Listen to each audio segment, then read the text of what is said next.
भारत में road accident एक major issue है जिससे हर साल लाखों लोगों की डेथ हो जाती है। एक दिन में 426 और एक घंटे में 18 लोगों की डेथ होती है। लेटेस्ट एनसीआरबी की 2021 की रिपोर्ट के अनुसार 4 लाख से अधिक एक्सीडेंट हुए और 1.5 लाख से अधिक लोगों की डेथ हुई। फेटेलिटी रेट 38.6% है, मतलब कि 100 एक्सीडेंट में से 38 लोगों की डेथ। विश्व में सबसे अधिक एक्सीडेंट इंडिया में ही होते हैं। वर्ल्ड बैंक की रिपोर्ट के अनुसार भारत के पास में विश्व का केवल 1% व्हीकल है। वहीं दुनिया में एक्सीडेंट से होने वाली मौतों का 11% है। एक्सीडेंट से न केवल जिसका एक्सीडेंट हुआ है उस पर प्रभाव पड़ेगा, उस पर तो ऑफकोर्सली पड़ेगा कि डेथ हो जाती है या फिर हॉस्पिटलाइज हो जाता है, लेकिन इसके साथ साथ में पूरे परिवार पर प्रभाव पड़ता है। रिसर्च ने भी ये चीज बताई है और पर्सनली मैं भी कई ऐसे परिवारों को जानता हूं और आपने भी ऑब्जर्व किया होगा कि अच्छे खासे मिडिल क्लास केवल एक एक्सीडेंट से गरीबी में डूब जाते हैं और पहले से जो लोग गरीब हैं उनके लिए और भी ज्यादा खर्चा वहन करना मुश्किल हो जाता है। एवरेज यदि इलाज की बात करें तो 1.5-2 लाख चला जाता है और ज्यादा तो पूछो ही मत 15-20 लाख तक चला जाता है। वर्ल्ड बैंक ने traffic crash, injuries and disabilities the burden on Indian society नाम से एक रिपोर्ट बनाई जिससे साफ साफ पता चलता है कि किस प्रकार से एक्सीडेंट से सामाजिक और आर्थिक प्रभाव पड़ता है। सेव लाइफ फाउंडेशन के साथ में मिलकर के इन्होंने 4 स्टेट उत्तर प्रदेश, बिहार, तमिलनाडु और महाराष्ट्र में स्टडी किया, जिससे पता चलता है कि कम इनकम वाले 42% फैमिली एक्सीडेंट के बाद में कर्ज में डूब गई। अधिक इनकम वाले 54% की तुलना में कम इनकम वाले 75% की घरेलू इनकम में तेजी से कमी आई।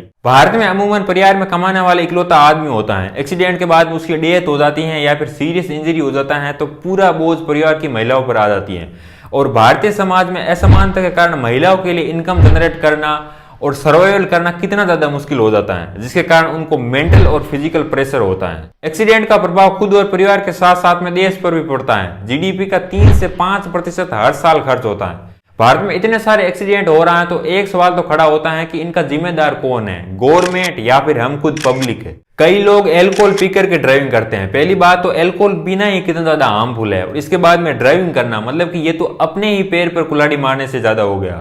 कई एक्सीडेंट खराब मौसम के कारण या फिर व्हीकल में खराबी होने के कारण होते हैं। 27% एक्सीडेंट लापरवाही तरीके से गाड़ी चलाना और ओवरटेकिंग करते समय होते हैं और सबसे अधिक 56% एक्सीडेंट तेज गति से चलाने से होते हैं। सबसे बड़ा रीजन ये है तो मुझे इस पर थोड़ा सा रुक करके बात करना चाहिए। इस भागती दौड़ती दुनिया में सबके पास में टाइम की कमी है, लेकिन आपको इस बात को समझना पड़ेगा कि ज्यादा से ज्यादा कितना लेट हो जाएगा। आधा घंटा, 1 घंटा, 1.5 घंटा, 10 की जगह 11 बज जाएगी, लेकिन कहीं ऐसा ना हो कि जल्दी पहुंचने के चक्कर में कहीं जल्दी ही अपना पता ना कटवा लो। गाड़ी, बाइक, ये जो व्हीकल है इनको चलाया जाता है। यदि आपको ज्यादा ही उड़ाने के शौक हैं तो हेलीकॉप्टर, हवाई जहाज, इन चीजों को उड़ाइए।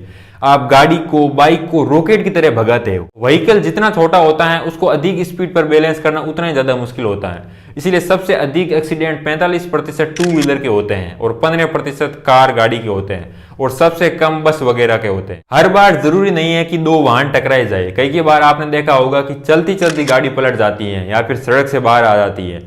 ऐसा तेज गति के कारण होता है क्योंकि अधिक गति के कारण बैलेंस करना मुश्किल होता है। और हमारे यहाँ पर लाइसेंस की एक और प्रॉब्लम है। हर किसी के पास में लाइसेंस होने का मतलब ये नहीं है कि वो एक अच्छा ड्राइवर हो, क्योंकि लाइसेंस के लिए आपको किसी प्रकार की कोई टेस्टिंग नहीं करवाई जाती है। आपको ड्राइविंग आती हो ना आती हो, बस आपकी आयु 18 वर्ष से अधिक होनी चाहिए। हाल ही में टाटा सन्स के फॉर्मर चेयरमैन साइरस मिस्त्री की कार एक्सीडेंट में डेथ हो गई। ये पीछे की सीट पर बैठे हुए थे।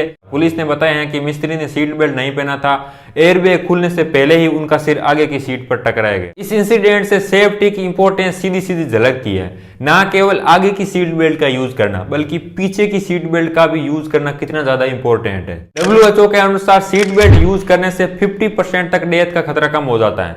वहीं पीछे की सीट बेल्ट पहनने से डेथ और सीरियस इंजरी का 25% तक खतरा कम हो जाता है। WHO यहाँ पर पीछे की सीट बेल्ट यूज करने की बात कर रहा है, लेकिन बहुत सारे लोग ड्राइविंग के पास वाले सीट बेल्ट यूज नहीं करते हैं। इनफैक्ट कई महानुभूति ड्राइवर भी ऐसे होते हैं जो सीट बेल्ट नहीं पहनते हैं। अब बात करते हैं गवर्नमेंट की कि गवर्नमेंट कितनी ज्यादा एक्टिव और जागरूक है, क्या कुछ कर रही है। हाल ही में गवर्नमेंट ने 2024-25 तक रोड एक्सीडेंट से होने वाली डेथ को 50% कम करने का टारगेट रखा। इसके लिए ये ब्लॉक स्पॉट्स को हटाएगी। ब्लॉक स्पॉट बेसिकली वो जगह होती हैं जहां पर बहुत सारे एक्सीडेंट होते हैं। इस पर इन्होंने अब तक 25,000 करोड़ खर्च भी कर दिए। लेकिन थोड़ा सा प्रैक्टिकल होकर देखे तो 50% तक कम करना इतना आसान नहीं है, लेकिन थोड़ा बहुत इंप्रूवमेंट तो जरूर होगा। ऐसा ही कुछ टारगेट 2010 में भी बनाया। 2010 में यूनाइटेड नेशन की एक सभा में रोड एक्सीडेंट पर डिस्कस किया था।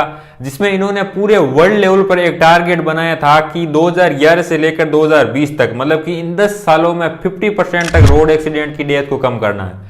इसको कई देशों के साथ साथ में भारत ने भी एक्सेप्ट किया, लेकिन रिजल्ट कुछ नहीं रहा। 2011 में 1,42,000 लोगों की डेथ हुई और 2020 में 1,55,000। फेटलिटी रेट 28% से लेकर 38% हो गई।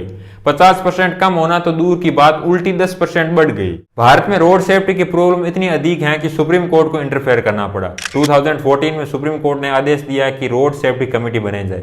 फिर जस्टिस के.एस. राधाकृष्णन कमेटी बनी, जिसने कई सारे सुझाव दिए। हाईवेज पर शराब की सेलिंग पर बैन हो, सीट बेल्ट और हेलमेट का जो कानून है उनको अच्छी तरीके से लागू किया जाए, state road safety counselling, district road safety committee बनाई जाए, ट्रॉमा सेंटर हो, प्रत्येक व्हीकल का बीमा हो और इसके साथ साथ में इंजीनियरिंग इंप्रूवमेंट हो। और इसमें जो मुझे सबसे अच्छी बात लगी वो ये थी कि स्कूलों में सिलेबस में भी रोड सेफ्टी होनी चाहिए। इसके साथ साथ में और भी कई सारे सुझाव दिए। भारत के रोड सेफ्टी के कानून दुनिया के सबसे अच्छे कानूनों में से हैं, लेकिन प्रॉब्लम आती है एग्जीक्यूट की, और ये सेम ही प्रॉब्लम हमारे साथ में आती है। हमें भी भली भांति ट्रैफिक रूल एंड रेगुलेशन के बारे में पता है, लेकिन हम उन्हें फॉलो नहीं करते हैं। 80% जो एक्सीडेंट होते हैं वो ड्राइवर खुद की गलती के कारण होते हैं। इसका मतलब ये नहीं है कि सरकार की कोई रेस्पॉन्सिबिलिटी नहीं है। सरकार को भी कई सारी चीजों को इंप्रूवमेंट करने की जरूरत है, चाहे इंफ्रास्ट्रक्चर हो या फिर इंजीनियरिंग इंप्रूवमेंट हो, ब्लॉक स्पोर्ट्स को हटाना हो, ये सारी चीजें 100% होनी चाहिए। अब बात करते हैं कि हमारे बिहेवियर को कैसे चेंज किया जा सकता है। तो इसको दो तरीके से चेंज किया जा सकता है। पहला तरीका तो ये है कि कठोर कानून हो और कठोर सजा हो,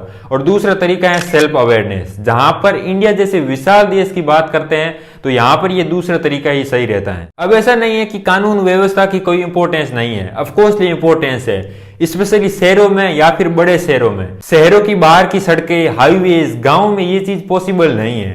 वैसे भी 60% एक्सीडेंट गाँव और उसके आसपास होते हैं और 40% एक्सीडेंट शहर और उसके आसपास होते हैं। तो सबसे ज्यादा इंपॉर्टेंट ये है कि हम खुद कितने ज्यादा एक्टिव और अवेयर है। एक कहावत है, सावधानी हटी दुर्घटना घटी, जो पिछले कई सालों से चली आ रही है और सर्कुलेट होती होती हम तक पहुंची है और आगे भी जाएगी। लेकिन दुख इस बात का है कि इस कहावत को ना ही उन लोगों ने समझा है और ना ही हम समझ रहे। ट्रैफिक रूल बहुत ही बेसिक सी चीजें हैं कि भाई हेलमेट का यूज करो, सीट बेल्ट का यूज करो और लिमिट में चलाओ, अधिक स्पीड में मत चलाओ, शराब पीकर मत चलाओ। ये बेसिक सी चीजें हैं, कोई रॉकेट साइंस नहीं है। कई लोगों को आपने देखा होगा कि हमेशा ट्रैफिक रूल का पालन करते हैं, छोटी सी छोटी यात्रा करते समय भी, क्योंकि ये चीज उनके व्यवहार में आ गई। सीधी और स्पष्ट बात यह है कि आप खुद कितने ज्यादा एक्टिव और अवेयर हो, और अवेयरनेस का ही प्रयास मेरा इस वीडियो के थ्रू है।